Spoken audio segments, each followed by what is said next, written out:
The Bangkok Meridian, a Frank Murray investigation. Season 3, Episode 3. Bangkok doesn't ease you in. Most cities give you an arrival, a moment at the threshold where the air is still airport air, and your eyes are adjusting, and the place is still just a place. Bangkok skips that. The moment the doors of Suvarnabhumi open and the heat takes you, and it does take you, like a physical thing, a warm, damp hand that just decides to hold your face, you're already inside it. The traffic noise, the smell of diesel and jasmine and something fried that you can't identify from where you're standing, but want immediately. The scale of it rising in every direction. The sky doing that particular flat white tropical thing where it isn't quite overcast, but isn't quite clear either. Bangkok doesn't wait for you to get ready. Bangkok is already going. I'd been awake since Singapore. That was 36 hours ago, which meant I was operating at roughly 70%. Enough to function. Not enough to trust my judgment completely, which was a problem because everything about the next 48 hours was going to require judgment. Sarah had managed 4 hours somewhere over the Gulf of Thailand. She claimed she'd been awake, reviewing case files. Miles, who knows everything that happens, texted me. She was definitely asleep. Her breathing was audible from 3 rows back. I didn't mention this to Sarah. I'm stubborn, not suicidal. We cleared customs at 11 in the morning, local time. The plan, such as it was, had 3 components. Find a Bangkok Chrysalis operation before it finished what Singapore had started, build enough of a legal case to hand to Thai authorities, and do it before Pemberton's network realized we'd followed the thread from Marina Bay to the Chao Phraya River. The problem was that the thread was almost invisible. That was new. In Seoul, Miles had a wire transfer. In Tokyo, he had a regulatory filing with Chrysalis terminology in it. In Singapore, he had a marine registry and engine activation patterns. Bangkok had given him almost nothing. A single reference in Tanaka's 11 months of documentation to a wellness partnership in the Thai market, and the name of a company, Meridian Vitality Group. Same naming convention, same playbook, but Meridian Vitality Group had almost no public footprint. No regulatory filings, no clinical trial registrations, no corporate disclosures beyond a basic Thai business registration that listed a Sathorn district address and the name of a director who turned out to be a lawyer who filed paperwork for 43 other companies and had never heard of Project Chrysalis. It's not a research institution, Miles had said during our layover in Singapore's Terminal 3. It's not a hospital. It's not a pharmaceutical company. It's not a university. Whatever it is, it's lighter than everything else we've found. Lighter how? Sarah had said. Fewer regulatory footprints. Less documentation. Like it was built to be invisible in a different way than the others. Frank, the other facilities, Seoul, Tokyo, they were hiding inside legitimacy. They were real institutions with real histories that Pemberton infiltrated. Bangkok isn't that. Bangkok is something that was built from scratch to look like something it isn't, which means it's harder to find. I said, which means it's harder to find. Miles confirmed. I'm still pulling the thread, but I wanted you to know what kind of thread you're pulling. The taxi from Suvarnabhumi took 45 minutes to cover the distance that should have taken 20, which is the honest experience of Bangkok traffic, and not a complaint, just a fact. I watched the city assemble itself out the window. The expressway elevated above the street-level sprawl, the canals visible between buildings, the mix of glass tower and spirit house and tuk-tuk and 7-Eleven. That makes Bangkok feel like a city that decided to be everything at once and committed fully to the decision. Sarah was on her phone, reading something. Miles sent something. She said, I haven't gotten it yet. He sent it to me first, she said, with a particular tone she used when she found this funny and was not going to say so directly. Miles and I are going to have a conversation. I said, he says the Meridian Vitality Group address in Sathorn is a registered office, a mail forwarding service, basically. The actual operation isn't there. But, she scrolled, there's a property in the Silom Sathorn area, owned by a Thai holding company that cross-references to Pacific Longevity Solutions. Pacific Longevity Solutions, the Singapore shell company that owned the Pacific Meridian. Same network. I said, same network, she confirmed. The property is a converted building near Lumpini Park. Miles says the Thai business registration describes it as a wellness and longevity retreat. She looked up. Spa, basically. A spa, I said. A very expensive spa, she said. Full membership program. Residential stays available. Cutting-edge longevity treatments. She paused. Their website, which Miles just found, it went live 8 months ago, has language about cellular optimization and advanced biological renewal protocols. Genetic expression optimization. Longitudinal neurological profiling. Controlled environmental stimulus reduction. Different words for the same thing. Scrub clean and put in a brochure next to photos of infinity pools and serene lighting. It's not hiding inside a hospital, I said. It's hiding inside a luxury product. Hiding in plain sight, Sarah said. People pay to go there. The taxi moved through the Sathorn intersection. Somewhere ahead, near Lumpini Park, a building was presenting itself to wealthy people as the answer to aging and offering them something considerably more sinister than Botox. Miles, I said, calling him, the wellness retreat. What's the entry situation? That's the thing, Miles said. He'd clearly been awake through our flight. It's not a walk-in. It's membership-based, invitation only. The website has a request information form that, based on my analysis of the response pattern, probably routes to a human screener. Frank, I think they vet their clients. They're selecting for subjects, Sarah said. Probably wealth, health status, possibly genetics. Miles said, if they're running a protocol like the others, they need subjects who meet specific criteria. A luxury wellness membership is a perfect screening mechanism, expensive enough to filter by wealth, comprehensive enough to collect health data during the application process without anyone questioning it. I looked at the city sliding past the taxi window. What's the name of the retreat? I said, the Lotus Meridian. Miles said, of course it was. Torres reached us at the hotel. We'd checked into a place in Silom, not the Lotus Meridian's league, but clean and quiet and positioned well, and I'd showered and changed and drunk 2 cups of coffee and was approaching something that resembled alertness when Torres called. Pemberton's attorneys filed a challenge to the Japanese extradition warrant this morning. Torres said, Tokyo time. On what grounds? I said, procedural. They're arguing the Tanaka documentation was collected under duress, that Tanaka was coerced by NPA into surrendering records he had a right to withhold. A pause. It's a standard defense tactic. Nakamura's team is responding. The warrant stands for now, but the challenge buys time. How much time? I said. Weeks, potentially. If the challenge succeeds, it goes back to the Ministry of Justice for review. Another pause. The careful kind. Frank. Pemberton is still in Korean custody, but his lawyers are very good, and they are working every angle simultaneously. The Korean hold, the Japanese warrant, the Singapore evidence. Each one of those is being challenged independently, and even if each challenge fails, the process consumes time. And time is what he's always had more than us. I said. Yes, Torres said, which is why Bangkok matters. Every additional jurisdiction, every additional document and facility, every additional set of charges, it compounds. His lawyers can fight 1 case. They can fight 2 cases. They struggle to fight 5 simultaneous jurisdictions with independent evidence chains and different legal standards. If Bangkok is real, Frank, Bangkok is real, I said, then it matters enormously. Torres said, the Thai legal system, I have a contact. Royal Thai Police, Department of Special Investigation. Her name is Kasama Srijawan. She's been tracking foreign biotech investment irregularities for 2 years. She doesn't know about Chrysalis, but she's been watching Meridian Vitality Group for 6 months. 6 months, I said. What triggered it? A Thai national, a man named Surin Framayan, was admitted to the Lotus Meridian 8 months ago as a founding member. He was a semi-retired businessman, wealthy, interested in longevity treatments. His family lost contact with him after the 3rd week. When they reported it, the Lotus Meridian told them he'd extended his stay voluntarily. He came home 6 weeks later. His daughter said he wasn't the same. Physically present neurologically, Torres paused. His daughter is a medical student.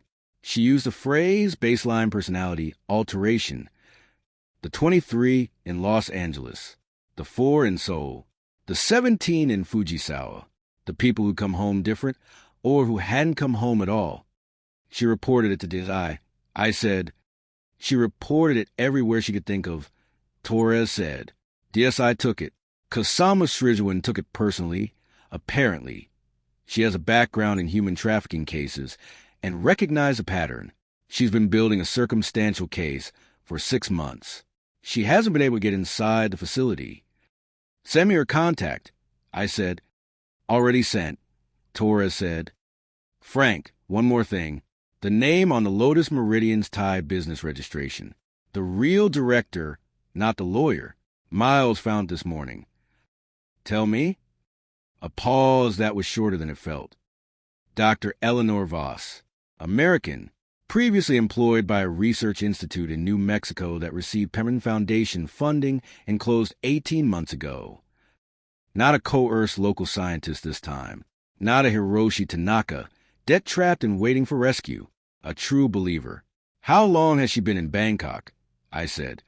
The building lease started 14 months ago, Torres said. She's been building this from the ground up.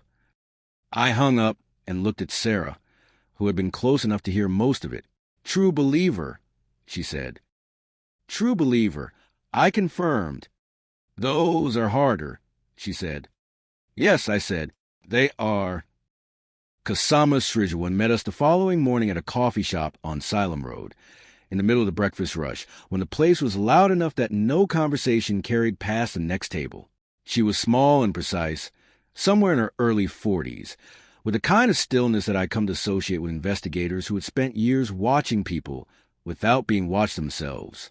She wore civilian clothes, a dark blouse, no jewelry except a watch, and had a particular way of sitting that left her clear lines of sight to both exits and didn't look deliberate. She had a file folder on the table. She hadn't opened it. Torres-san tells me you have information about the Lotus Meridian, she said. Her English was excellent, fluid, with a slight British cadence that suggested university education. We do, I said, and I understand you've been watching it for 6 months. Watching, she said, with the tone of someone for whom the word was a polite understatement. Watching from outside, with inadequate evidence to go inside. Watching while a family tells me their father came home not himself, and the Lotus Meridian sends me documentation showing voluntary participation waivers and wellness improvement metrics that their medical team signed off on. She paused. Watching while I know something is wrong and cannot prove it. We can prove it, Sarah said. Kasama looked at her with careful attention. Show me, she said. We showed her. It took an hour. I laid out Project Chrysalis, the architecture, the methodology, the terminology, the shell company network, Pemberton's identity, the Seoul and Tokyo operations, the documentation chain from Tanaka's records.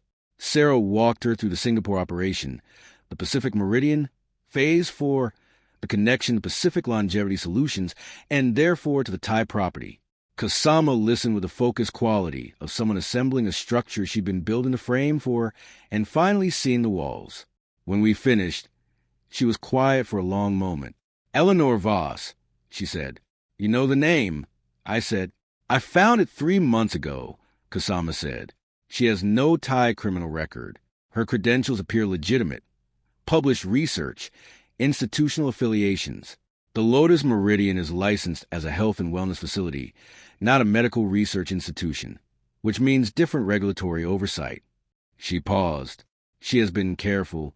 The facility is structured so that what happens inside it looks, on paper, like premium wellness services. The waiver forms, Sarah said. Extensive, Kasama confirmed. I obtained copies through a source, a former employee who left after 3 months. The waivers cover, among other things, what they describe as experimental wellness protocols and novel biological optimization treatments. The language is, she paused, aggressive, legally speaking, broad consent for interventions that are never specifically described. It's the same architecture, I said. Seoul used the same approach. Tokyo used the same approach. The consent was always real as a signature and non-existent as informed agreement. Surin Framayan signed those waivers, Kasama said. His family has been trying to have them invalidated for 6 months. The Lotus Meridian's lawyers have contested every motion. She looked at the documentation we'd spread across the table. If I had a connection between the Lotus Meridian and these other facilities... You have it, I said. The Pacific Longevity Solutions connection runs from the Singapore vessel to the Thai property. The same shell company structure. Meridian Vitality Group traces back to entities in Pemberton's network that are now documented in 3 other jurisdictions. How many subjects? She said. In there now. We don't know, Sarah said. We know Surin from Mayan was one. We don't know who else. Kasama nodded slowly. She picked up her coffee for the first time since it had arrived, drank, and set it down with the precision of someone making a decision. I need one more thing, she said. To move on this facility under Thai law, I need demonstrable connection between the Lotus Meridian and the documented crimes in the other jurisdictions, or I need evidence from inside the facility itself. She paused. The shell company connection is strong. The Chrysalis documentation is strong. But a Thai judge will want a direct evidentiary link. The former employee, I said, the one who gave you the waiver copies. She left the facility voluntarily, Kasama said. She was not in the research program. She was administrative staff. What she saw was concerning but circumstantial, unusual client intake procedures, restricted areas she was never permitted to enter, a medical staff that seemed disproportionately specialized for a wellness retreat. She could identify the restricted areas, Sarah said. Location within the building, access patterns. That's structural intelligence. She could, Kasama agreed, and she has, to me, but she is afraid to make a formal statement. She signed a significant NDA when she left. I looked at Sarah. What would it take, I said, to get her to make a formal statement? Kasama considered. Knowledge that the people responsible are going to be held accountable. She said, she has a practical concern. If she makes a statement and the Lotus Meridian's lawyers bury it, she faces civil liability under the NDA and has accomplished nothing. She needs to believe this is real. It's real, Sarah said. I know that, Kasama said. She does not. The former employee's name was Nita. She worked now at a hotel near the river, in accounts administration, and she met us that afternoon in a park along the Chao Phraya waterfront where the tourist boats moved in both directions, and nobody paid attention to 3 people on a bench. She was 26, small and quietly watchful, with a particular alertness of someone who has spent 3 months being careful about what they say and to whom. Kasama sat beside her. Sarah and I were across the path, close enough to be part of the conversation, far enough to be less intimidating. It was Kasama who spoke first in Thai, and Nita who responded in Thai, and Sarah, who didn't speak Thai, watched the conversation with the attentive patience she developed across 20 years in a job where you often understood the situation before you understood the words. Kasama translated for us as they went. Nita had been hired as an administrative coordinator 8 months ago, when the Lotus Meridian was still assembling its staff. The job had seemed exceptional. The facility was beautiful. The salary was significant. The work was interesting. She'd managed client intake documentation, correspondence, scheduling. The restricted thing had started in the 2nd month. The lower level of the facility, a basement and sub-basement that weren't on the guest floor plan, had a separate access system, not unusual in itself. Service areas often did, but the people who went to the lower level were medical staff, not maintenance. And the clients who went down there, a subset of the full membership, she noticed, selected by criteria she couldn't identify, came back different. Not different in a way she could articulate precisely. Quieter, less voluble about their experience. When she'd asked one of the medical staff about the lower-level program, she'd been told it was a specialized intensive track available to select members and that administrative staff weren't briefed on medical protocols for privacy reasons. That it seemed reasonable for approximately 2 more weeks until she'd processed paperwork for a client whose extended stay had been authorized by Dr. Voss personally and whose medical intake forms, which she'd accidentally received in an administrative misfiling, described procedures she needed to look up: genetic expression modification, longitudinal neurological assessment, terms she'd had to search, and whose search results had sent her to clinical trial databases and research literature that had nothing to do with luxury wellness. She'd left the job at the end of month 3. She'd signed the NDA because her lawyer had told her she had no grounds to refuse it and better to take the exit terms. She'd reported what she'd seen to 3 different agencies. Kasama had been the only one who'd kept calling her back. Through Kasama, I asked her one question. The lower level, I said. The access point, where is it? How do you get there from inside the building? Nita answered without hesitation. The language was Thai, but the certainty in her voice needed no translation. She'd been waiting for someone to ask that question for 6 months. Kasama translated. There's a service corridor on the east side of the 2nd floor, past the treatment suite wing. Behind a door marked private. Staff only in Thai and English. The stairwell goes down 2 levels. The lower level has a secondary access door that requires a key code she never had. Same architecture. Hidden behind legitimacy. A door marked staff only in a building full of people who'd paid to be there and trusted the building completely. Will she make a formal statement? Sarah asked. Kasama. Kasama spoke to Nita in Thai. Nita looked at Sarah for a long moment, then at me, then back at Kasama. She spoke. She says yes, Kasama said, if what you have told her about the other countries is true, if real people have been hurt, if real people are being held accountable, then she will make a formal statement. She says she wanted to work at that place because she needed a good job, not because she wanted to hurt anyone. She had been thinking about the clients who went downstairs for 8 months. The chow fryer moved past us, flat and brown and busy, carrying boats in both directions, indifferent to the conversation happening on its bank. Tell her she's doing the right thing, Sarah said. Kasama translated. Nita nodded, not looking at any of us in particular, looking at the river.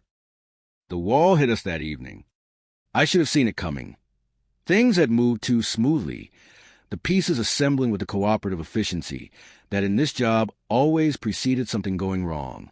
We were in Kasama's DSI office, late afternoon, building the warrant application, when Miles called. I lost the thread, he said. He'd never said that before. Not in Seoul, not in Tokyo, not in Singapore. Miles Danforth, former NSA contractor, the best digital forensics person I'd ever worked with, had found a wall. Tell me, I said.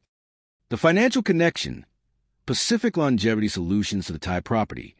I had it through a series of transactions in a Cayman account that I traced through correspondent banking records. Pemberton's network has been cutting threads. His voice had the particular quality of someone reporting a failure with the full weight of what the failure meant. Sometime in the last 48 hours, the Cayman account was restructured. The beneficial ownership has been transferred to an entity I can't identify. The transaction trail to the Thai property is not gone, but buried under 2 new layers of intermediaries that are going to take time to unpeel. How much time? I said. Days, he said. At minimum, possibly longer. I looked at Kasama across the desk. She had been listening. The warrant application, I said. The financial connection was a primary direct link between the Lotus Meridian and the other facilities. It is significantly weakened without it, Kasama said, with the careful tone of someone who was not going to panic, but was also not going to minimize. The Chrysalis documentation, the shell company parallel structure, need a statement. These are strong circumstantially. A judge may not find them sufficient for a forced entry into a licensed health facility without the direct financial connection. I stood up. I went to the window. Bangkok was doing its evening thing. The sky going orange-gold behind the towers, the traffic below reaching its evening peak, the city not quieting but shifting, the daytime version of itself giving way to something that stayed busy, but became different. Kasama's office was on the 14th floor. I could see, in the direction of Lumpini Park, the upper stories of a building that was, I'd looked at the map enough times to know, the Lotus Meridian. Miles, I said, the people who restructured that Cayman account, they did it in the last 48 hours. Yes, Miles said. That means they know we're in Bangkok, I said. Or they know Singapore went wrong. and they're cutting preemptive threads. I can't tell which. Either way, Sarah said from behind me, it means the clock just accelerated. She was right. If Pemberton's network knew we were here, the Lotus Meridian had a window to either shut down quietly, move the subjects, destroy the documentation, present a pristine wellness facility to any investigator who arrived, or to operate until the last possible moment, and then vanish the way the Pacific Meridian had almost vanished, engines warming at 3 a.m. with nobody watching. Kasuma, I said, turning back from the window, what can you move on with what we have right now? Not the financial connection. What we have. She considered it carefully. A welfare check, she said. If I have reasonable grounds to believe a Thai national is being held or harmed inside a facility, I can conduct a welfare check without a search warrant. Surin Framayan's family reported concern about his prior stay. If I have a statement from Nita about restricted areas and concerning protocols, if I can frame this as concern for current clients who may be at risk. You can walk in the front door, Sarah said. With limitations, Kasama said, a welfare check gives me access to common areas and the right to speak with clients. It does not give me access to restricted areas or the right to seize documentation, but it gives me eyes inside. And if what Nita describes is accurate, if there are clients who are in a state that warrants further action, then the predicate for a full search becomes substantially easier. And if they've already started moving people, I said, then the welfare check finds an empty facility with documentation that contradicts what we know, and we're back to the financial thread and Miles's timeline, Kasama said, with the honest pragmatism of someone who had been in this position before. There is no option that eliminates risk. There is the option that gives us a chance to move before they do. Move tomorrow morning, I said, if Nita's formal statement is completed tonight. Kasama said, and if Torres can transmit the Korean and Japanese evidence by midnight Bangkok time. Yes, tomorrow morning. I called Torres. He picked up on the first ring. Bangkok, he said. Bangkok, I confirmed. I need the Seoul and Tokyo evidence packages transmitted to DSI Bangkok by midnight local. And I need you to make a call, highest level you can reach in the Thai Interior Ministry, about the Chrysalis connection. What's happening? Torres said. We're moving tomorrow and the financial thread just got buried. We need the circumstantial case to be as strong as possible. The Interior Ministry contact, that's a significant call, Frank. That's a call that makes this officially bilateral. Good, I said. Make it official. If Pemberton's network is cutting threads in Bangkok because they know we're here, the more official this is, the harder it is for them to present the Lotus Meridian as a misunderstanding. Another pause. Then, documentation by midnight. Interior Ministry call tonight. A beat. Cautiously optimistic, Frank. I'll take it, I said. We were in position at 7:15 the following morning. Position, in this case, meant Kasama and a 4-person DSI team at the front entrance of the Lotus Meridian, a building that presented itself to Lumpini Park with the serene confidence of something very expensive and very legitimate. Warm stone facade, the kind of landscaping that suggests unhurried attention, a discreet brass plaque next to the door that said Lotus Meridian Wellness Residences in letters that were tasteful and not particularly visible from the street. Sarah and I were in a vehicle at the northeast corner, watching the building's east side, which was where Nita had said the service corridor access point was. Kasama had been clear. We were not part of the official welfare check. We were not going to be visible to the facility's staff. We were available if Kasama's team found something that required it. If they start moving people, Sarah said, they'll use the service entrance. Yes, I said, and we'll call Kasama, who will redirect her team, she said. Yes, I said, and the plan after that is somewhat improvised, she said. That's what I call a living document. I said. She didn't dignify that with a response. The service entrance was on the east side, as Nita had described, a steel door set into the stone facade, wide enough for a gurney if you needed to think about it in those terms, which I was. It was closed. Nothing was moving. At 7:15 in the morning, the building looked exactly like what it claimed to be, quiet, upscale, completely in order. My phone buzzed. Miles, building security system registered an internal access event in the East Wing 40 minutes ago. I'm in their camera feed. Someone activated the lower level door. I looked at Sarah. Miles is in their cameras. I said, "Of course he is," she said. Another text. 3 staff members moving through lower level corridor. 2 appear to be medical personnel based on attire, moving with purpose, not routine rounds. I called Kasama. They know you're coming, I said. Lower level is active, staff moving with purpose. East service door. A pause that lasted exactly the duration of a decision. We're going in now, Kasama said. Stay where you are.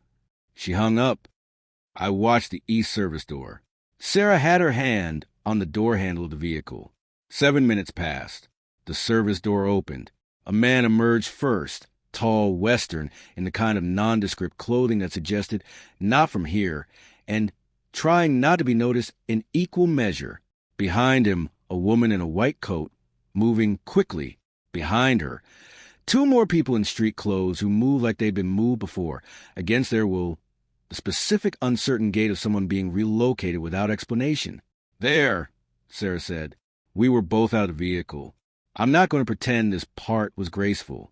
I covered the distance to the service door and identified myself as an investigator working with DSI, which is the kind of thing that sounds more official than it is when you're a Los Angeles private investigator standing on a Bangkok sidewalk, but which had the advantage of being essentially accurate, and the further advantage of causing the tall Western man to stop moving and assess the situation. His assessment included noticing that Sarah was already between him and the 2 people in street clothes, which is a kind of tactical positioning that comes from 20 years in law enforcement and considerable prior experience with people trying to run. He made a decision. He turned and went back into the building, which abandoned the woman in the white coat and the 2 subjects on the sidewalk. The woman in the white coat looked at me. She was 40-something, composed, with the quality of someone who had known this was coming and had decided how to respond to it. I'd like to speak with DSI, she said. That's going to happen, I said. Very shortly, Kasama's team came through the service door 30 seconds later. The tall Western man had made it to the stairwell to the lower level and no further. He was, it turned out, a security contractor whose employment contract, found on a laptop in a lower level office, traced back to an entity that Miles identified, by the end of the afternoon, as a Pemberton network company registered in Delaware. The woman in the white coat was Dr. Eleanor Voss. She did not cry, the way Hiroshi Tanaka had cried.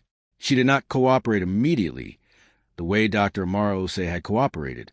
She sat in the DSI interview room and said nothing at all for 2 hours, and then asked for a lawyer and got one, and then said very precisely that she had operated the Lotus Meridian as a licensed wellness facility and that any claims to the contrary were false.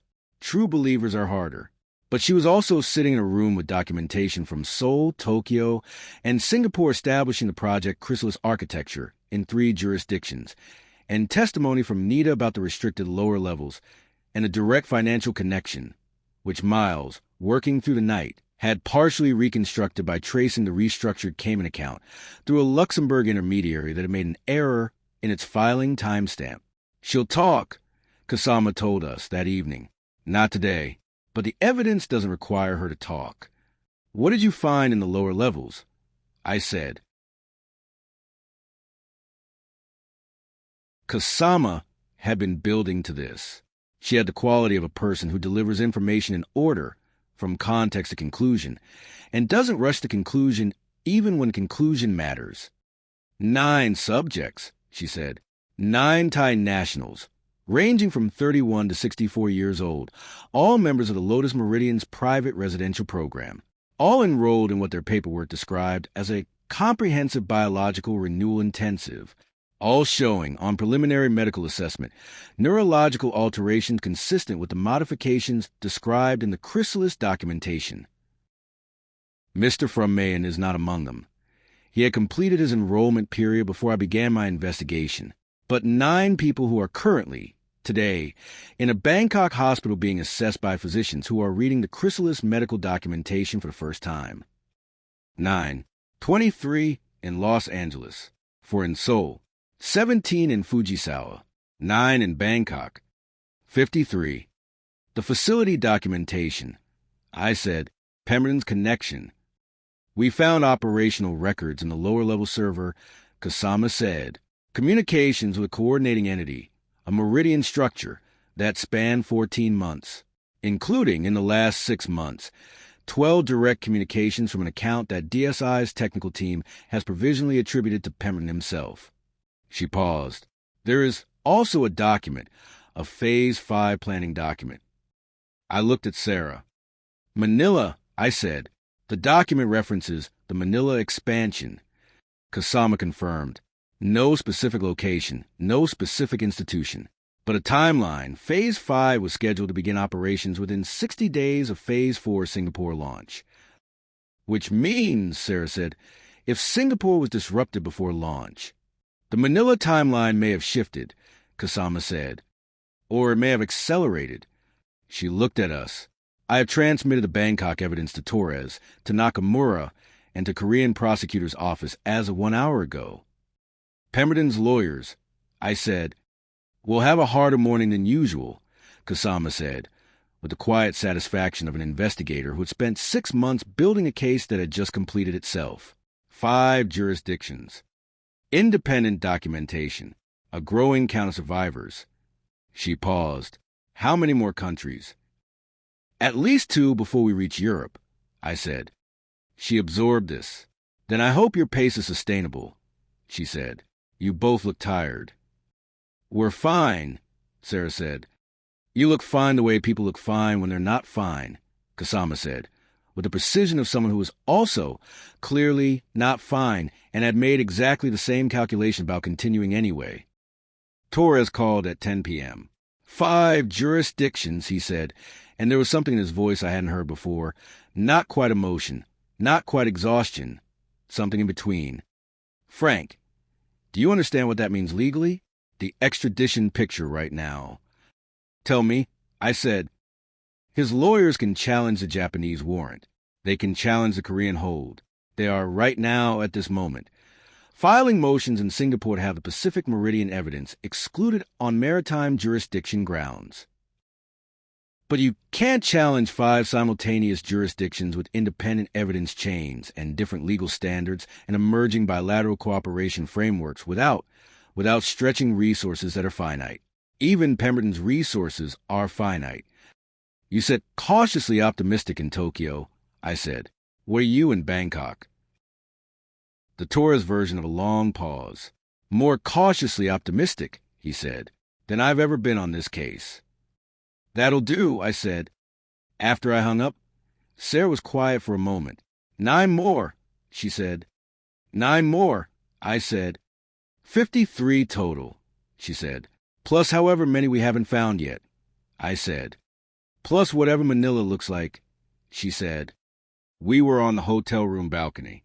Bangkok was doing its night thing, the lights of it in every direction, the Chao Phraya River visible to the west as a dark absence in illumination, the air still warm at 10 p.m. in a way that Los Angeles almost managed in August, but Bangkok just was, all the time, a city that had made its terms with the climate and gotten on with things.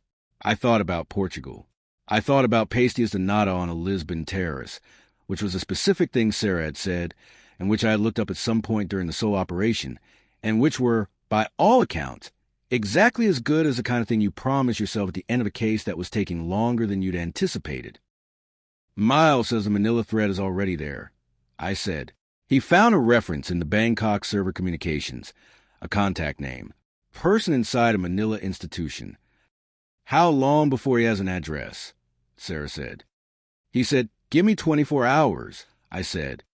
Miles says that it means 12, she said. He said 12 and meant 6, I said. So. She was quiet. The city moved below us. Portugal, she said. After Manila, I said. You said after Bangkok, she said. Bangkok produced 9 more people in a hospital, I said. Manila, Frank.